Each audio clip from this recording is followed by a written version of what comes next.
اعوذ باللہ من الشیطان الرجیم بسم اللہ الرحمن الرحیم۔ اللہ تعالیٰ کے راستے میں نکلنے کے فضائل، دعوت و تبلیغ۔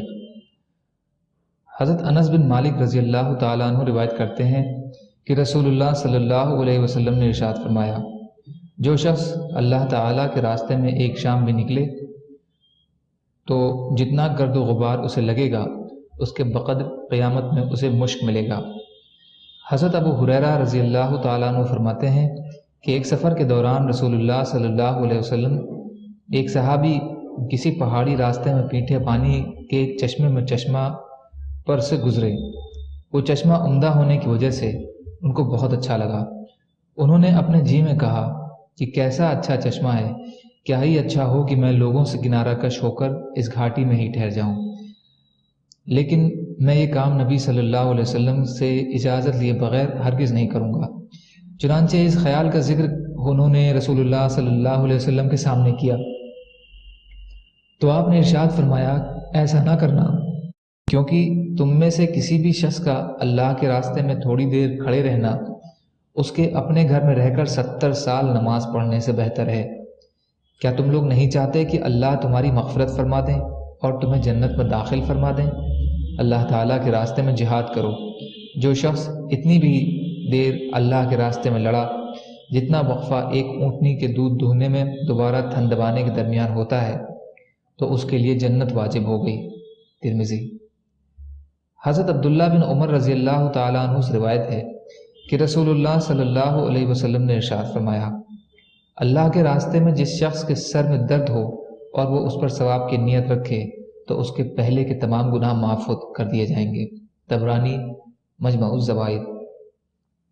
حضرت عبداللہ بن عمر رضی اللہ تعالیٰ عنہ سے روایت ہے کہ رسول اللہ صلی اللہ علیہ وسلم ایک حدیث قدسی میں اپنے رب کا یہ ارشاد مبارک نقل فرماتے ہیں کہ میرا جو بندہ صرف میری خوشنودی حاصل کرنے کے لیے میرے راستے میں مجاہد بن کر نکلے تو میں ذمہ داری اٹھاتا ہوں کہ میں اسے اجر اور مال غنیمت کے ساتھ واپس لوٹاؤں گا، اور اگر میں نے اس کو اپنے پاس بلا لیا تو اس کی مغفرت کروں گا، اس پر رحم کروں گا اور اس کو جنت میں داخل کروں گا۔ مسند احمد۔ حضرت ابو ہریرہ رضی اللہ تعالیٰ عنہ فرماتے ہیں کہ رسول اللہ صلی اللہ علیہ وسلم نے ارشاد فرمایا، جو شخص اللہ کے راستے میں نکلے اور اللہ فرماتے ہیں کہ اس کو گھر سے نکالنے والی چیز میرے راستے میں جہاد کرنے، مجھ پر ایمان لانے، میرے رسولوں کی تصدیق کے علاوہ کچھ اور نہ ہو، تو میں اس بات کا ذمہ دار ہوں کہ اسے جنت میں داخل کروں یا اسے اجر یا غنیمت کے ساتھ گھر واپس لوٹاؤں۔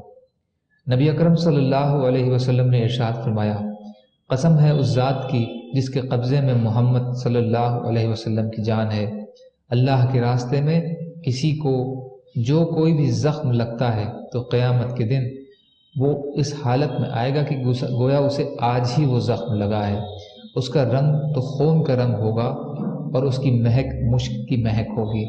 قسم ہے اس ذات کی جس کے قبضے میں محمد صلی اللہ علیہ وسلم کی جان ہے، اگر مسلمانوں پر مشقت کا اندیشہ نہ ہوتا تو میں کبھی اللہ کے راستے میں نکلنے والے کسی لشکر میں شریک ہونے سے پیچھے نہ رہتا، لیکن میں اس بات کی گنجائش نہیں پاتا کہ تمام لوگوں کے لیے سواری کا انتظام کروں، نہ وہ خود اس کی گنجائش پاتے ہیں، اور ان پر یہ بات بڑی گراں گزرتی ہے کہ میرے ساتھ نہ جائیں، کہ میں تو چلا جاؤں اور وہ گھروں میں رہیں۔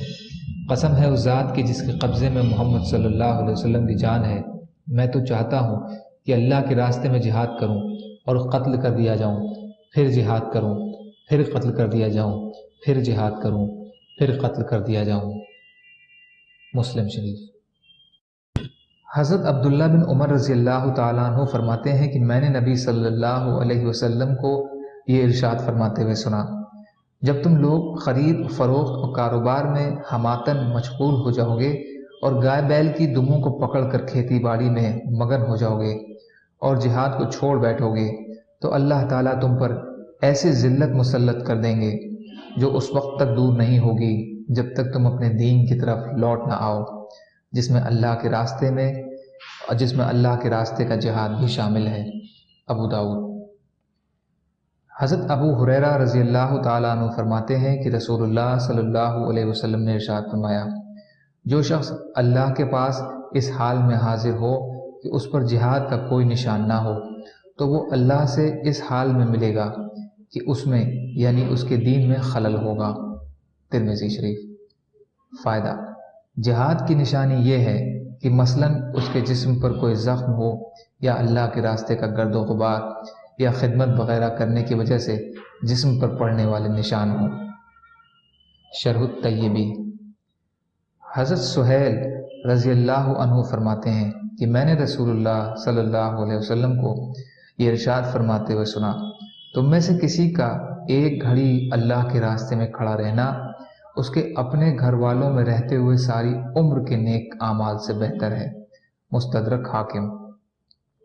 حضرت ابن عباس رضی اللہ تعالیٰ عنہ فرماتے ہیں کہ رسول اللہ صلی اللہ علیہ وسلم نے حضرت عبداللہ بن رواحہ رضی اللہ عنہ کو ایک جماعت میں بھیجا اور وہ جمعہ کا دن تھا۔ حضرت عبداللہ بن رواحہ رضی اللہ عنہ کے ساتھی صبح روانہ ہو گئے۔ حضرت عبداللہ بن رواحہ نے فرمایا، میں ٹھہر جاتا ہوں تاکہ نبی صلی اللہ علیہ وسلم کے ساتھ جمعے کی نماز پڑھ لوں، پھر اپنے ساتھیوں سے جا ملوں گا۔ جب انہوں نے رسول اللہ صلی اللہ علیہ وسلم کے ساتھ جمعہ کی نماز پڑھی تو نبی صلی اللہ علیہ وسلم نے انہیں دیکھ کر فرمایا، تم اپنے ساتھیوں کے ساتھ صبح جانے سے کیوں ٹھہر گئے؟ انہوں نے عرض کیا کہ میں نے چاہا کہ آپ کے ساتھ جمعہ پڑھ لوں، پھر ان سے جا ملوں گا۔ آپ صلی اللہ علیہ وسلم نے ارشاد فرمایا، اگر تم زمین میں جو کچھ سب کا سب ہے وہ خرچ کر دو تو بھی صبح کے وقت جانے والے ساتھیوں کے برابر ثواب حاصل نہیں کر سکو گے۔ ترمذی۔ حضرت ابو ہریرہ رضی اللہ تعالیٰ عنہ فرماتے ہیں کہ رسول اللہ صلی اللہ علیہ وسلم نے ایک جماعت کو اللہ کے راستے میں جانے کا حکم دیا۔ انہوں نے عرض کیا، یا رسول اللہ، کیا ہم ابھی رات کو چلے جائیں یا ٹھہر کر صبح چلے جائیں؟ آپ صلی اللہ علیہ وسلم نے ارشاد فرمایا، کیا تم یہ نہیں چاہتے ہو کہ تم جنت کے باغوں میں سے ایک باغ میں یہ رات گزارو؟ یعنی اللہ کے راستے میں رات گزارنا جنت کے باغ میں رات گزارنا ہے۔ سنن کبریٰ۔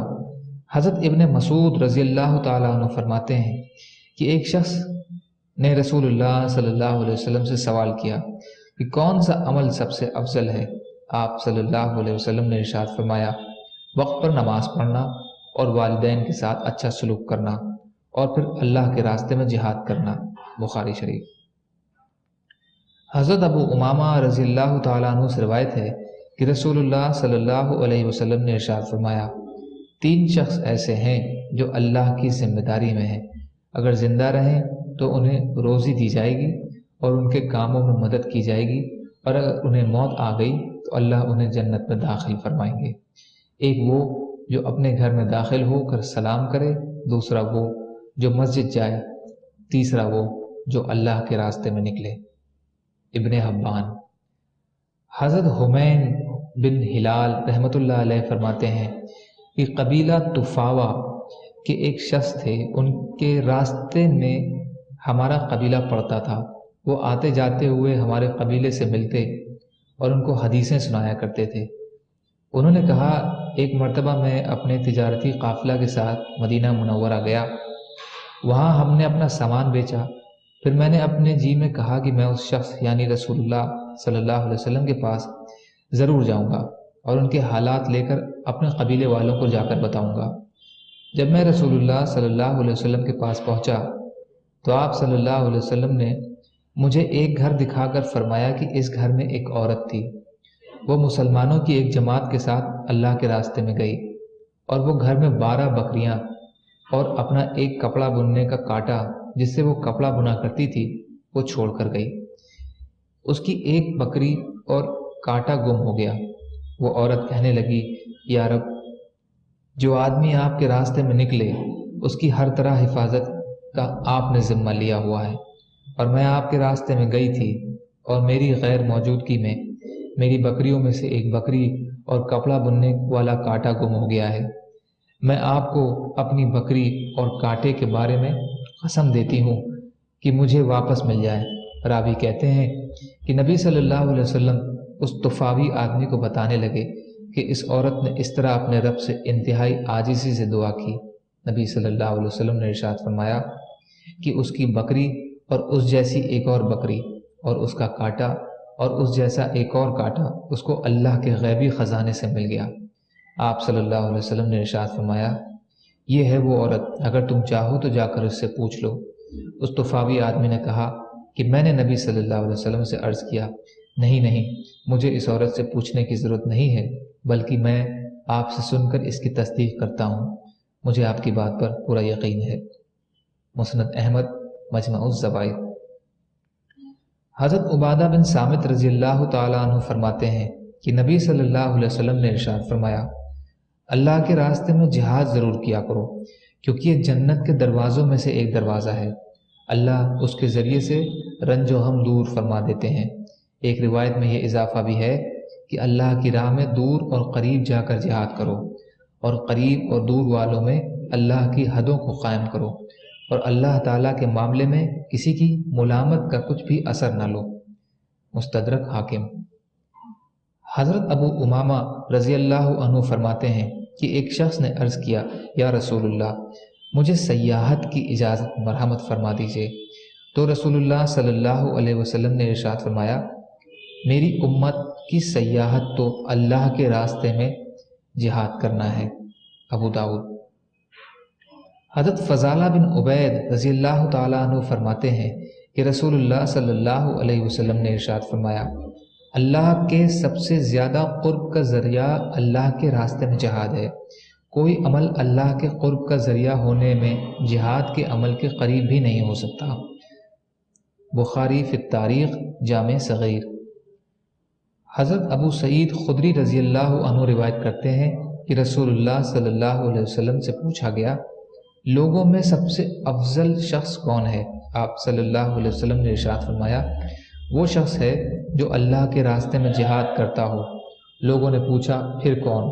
اللہ ارشاد فرمایا، پھر وہ شخص جو کسی گھاٹی یعنی تنہائی میں رہتا ہو، اپنے رب سے ڈرتا ہو اور لوگوں کو اپنے شر سے محفوظ رکھتا ہو۔ ترمذی۔ حضرت ابو سعید خدری رضی اللہ تعالیٰ عنہ سے روایت ہے کہ رسول اللہ صلی اللہ علیہ وسلم سے پوچھا گیا، ایمان والوں میں سب سے کامل ایمان والا کون ہے؟ آپ صلی اللہ علیہ وسلم نے ارشاد فرمایا، ایمان والوں میں سب سے کامل ایمان والا وہ شخص ہے جو اپنی جان اور مال سے اللہ کے راستے میں جہاد کرتا ہو، اور دوسرا وہ شخص ہے جو کسی گھاٹی میں رہ کر اللہ کی عبادت کرتا ہو اور لوگوں کو اپنے شر سے بچائے ہوئے ہو۔ حضرت ابو ہریرہ رضی اللہ تعالیٰ عنہ روایت کرتے ہیں کہ رسول اللہ صلی اللہ علیہ وسلم کو یہ ارشاد فرماتے ہوئے سنا، اللہ کے راستے میں تھوڑی دیر کھڑا رہنا لیلۃ القدر میں حجر اسود کے سامنے عبادت کرنے سے بہتر ہے۔ ابن حبان۔ حضرت انس بن مالک رضی اللہ تعالیٰ عنہ روایت کرتے ہیں کہ رسول اللہ صلی اللہ علیہ وسلم نے ارشاد فرمایا، ہر نبی کے لیے کوئی رہبانیت ہوتی ہے، اور میری امت کی رہبانیت اللہ کے راستے میں جہاد ہے۔ مسند احمد۔ فائدہ: دنیا اور اس کی لذتوں سے لاتعلق ہونے کو رہبانیت کہتے ہیں۔ حضرت ابو ہریرہ رضی اللہ تعالیٰ عنہ سے روایت ہے کہ میں نے رسول اللہ صلی اللہ علیہ وسلم کو ارشاد فرماتے ہوئے سنا، اللہ کے راستے میں نکلنے والے مجاہد کی مثال، اور اللہ ہی خوب جانتے ہیں کہ کون اب ان کی رضا کے لیے ان کی راہ میں جہاد کرتا ہے، اس شخص کی سی ہے جو روزہ رکھنے والا، رات کو عبادت کرنے والا، اللہ کے خوف کی وجہ سے اللہ کے سامنے عاجزی کرنے والا، رکوع کرنے والا اور سجدہ کرنے والا ہو۔ نسائی۔ حضرت ابو ہریرہ رضی اللہ تعالیٰ عنہ روایت کرتے ہیں کہ رسول اللہ صلی اللہ علیہ وسلم نے ارشاد فرمایا، اللہ کے راستے میں نکلے ہوئے مجاہد کی مثال اس شخص کی طرح ہے جو روزہ رکھنے والا، رات بھر نماز میں قرآن پاک کی تلاوت کرنے والا ہو، اور اس وقت تک روزہ صدقے سے میں مسلسل مشغول رہے جب تک اللہ کی راہ کا مجاہد واپس آئے، یعنی ایسی عبادت کرنے والا شخص کے ثواب کے برابر مجاہد کو ثواب ملتا ہے۔ ابن حبان۔ حضرت ابن عباس رضی اللہ تعالیٰ عنہ سے روایت ہے کہ نبی کریم صلی اللہ علیہ وسلم نے ارشاد فرمایا، جب تم سے اللہ کے راستے میں نکلنے کو کہا جائے تو تم نکل جایا کرو۔ ابن ماجہ۔ حضرت ابو سعید خدری رضی اللہ تعالیٰ عنہ سے روایت ہے کہ رسول اللہ صلی اللہ علیہ وسلم نے ارشاد فرمایا، ابو سعید، جو اللہ کو رب ماننے اور اسلام کو دین بنانے اور محمد صلی اللہ علیہ وسلم کو نبی ہونے پر راضی ہو تو اس کے لیے جنت واجب ہو جاتی ہے۔ حضرت ابو سعید رضی اللہ تعالیٰ عنہ کو یہ بات بہت اچھی لگی۔ انہوں نے عرض کیا، یا رسول اللہ، دوبارہ ارشاد فرمائیے۔ آپ صلی اللہ علیہ وسلم نے دوبارہ ارشاد فرمایا، پھر فرمایا، ایک دوسری چیز بھی ہے جس کی وجہ سے بندے کو جنت میں 100 درجے بلند کر دیا جاتا ہے۔ 2 درجوں کا درمیانی فاصلہ آسمان اور زمین کے درمیانی فاصلے کے برابر ہے۔ انہوں نے پوچھا، یا رسول اللہ، وہ کیا چیز ہے؟ ارشاد فرمایا، اللہ کے راستے میں جہاد ہے، اللہ کے راستے میں جہاد ہے۔ مسلم۔ حضرت عبداللہ بن عمرو رضی اللہ تعالیٰ عنہ فرماتے ہیں کہ ایک صاحب کا مدینہ منورہ میں انتقال ہوا جو مدینہ منورہ میں ہی پیدا ہوئے تھے۔ نبی اکرم صلی اللہ علیہ وسلم نے ان کی جنازے کی نماز پڑھائی، پھر ارشاد فرمایا کہ کاش یہ شخص اپنی پیدائش کی جگہ کے علاوہ کسی اور جگہ وفات پاتا۔ صحابہ رضی اللہ عنہم نے عرض کیا، یا رسول اللہ، آپ نے ایسا کیوں ارشاد فرمایا؟ آپ صلی اللہ علیہ وسلم نے ارشاد فرمایا، آدمی جب اپنی پیدائش کی جگہ کے علاوہ کہیں اور وفات پاتا ہے تو پیدائش کی جگہ سے وفات کی جگہ تک کے فاصلے کی جگہ ناپ کر اسے جنت میں جگہ دی جاتی ہے۔ نسائی۔ حضرت ابو قرصافہ رضی اللہ تعالیٰ عنہ سے روایت ہے کہ رسول اللہ صلی اللہ علیہ وسلم نے ارشاد فرمایا، لوگوں، اللہ کے راستے میں ہجرت کرو اور اسلام کو مضبوطی سے تھامے رکھو، کیونکہ جب تک جہاد رہے گا اللہ کے راستے کی ہجرت بھی ختم نہیں ہوگی۔ طبرانی، مجمع الزوائد۔ فائدہ، یعنی جیسے جہاد قیامت تک باقی رہے گا اسی طرح ہجرت بھی باقی رہے گی، جس میں دین پھیلانا، دین سیکھنے اور دین کی حفاظت کے لیے اپنے وطن وغیرہ کو چھوڑنا مشکل ہے۔ حضرت معاویہ، حضرت عبد الرحمن بن عوف اور حضرت عبداللہ بن عمرو بن عاص رضی اللہ عنہم سے روایت ہے کہ نبی اکرم صلی اللہ علیہ وسلم نے ارشاد فرمایا، ہجرت کی 2 قسمیں ہیں، ایک ہجرت برائیوں کو چھوڑنا ہے، دوسری ہجرت اللہ اور ان کے رسول کی طرف ہجرت کرنا ہے، یعنی اپنی چیزوں چھوڑ کر اللہ تعالیٰ اور ان کے رسول کے راستے میں ہجرت کرنا ہے۔ ہجرت اس وقت تک باقی رہے گی جب تک توبہ قبول ہوگی، توبہ اس وقت تک قبول ہوگی جب تک سورج مغرب سے طلوع نہ ہو جائے۔ جب سورج مغرب سے طلوع ہو جائے گا تو اس وقت دل جس حالت، ایمان کی حالت یا کفر کی حالت پر ہوں گے اسی پر مہر لگا دی جائے گی، اور لوگوں کے پچھلے عمل ہی ہمیشہ کے لیے کامیاب ہونے یا ناکام ہونے کے لیے کافی ہوں گے۔ مسند احمد، طبرانی، مجمع الزوائد۔ حضرت عبداللہ بن عمرو رضی اللہ تعالیٰ عنہ سے روایت ہے کہ ایک شخص نے پوچھا، یا رسول اللہ، سب سے افضل کون سی ہجرت ہے؟ ارشاد فرمایا، تم نے اپنے رب کی ناپسندیدہ چیزوں کو چھوڑ دو، اور ارشاد فرمایا، ہجرت 2 قسم کی ہے، شہر میں رہنے والے کی ہجرت، دیہات میں رہنے والے کی ہجرت۔ دیہات میں رہنے والے کی ہجرت یہ ہے کہ جب اس کو اپنی جگہ سے بلایا جائے تو وہ آ جائے، اور جب اسے کوئی حکم دیا جائے تو اس کو مانے۔ اور شہری کی ہجرت بھی یہی ہے، لیکن شہری کی ہجرت آزمائش کے اعتبار سے بڑی ہے اور اجر ملنے کے اعتبار سے بھی افضل ہے۔ نسائی۔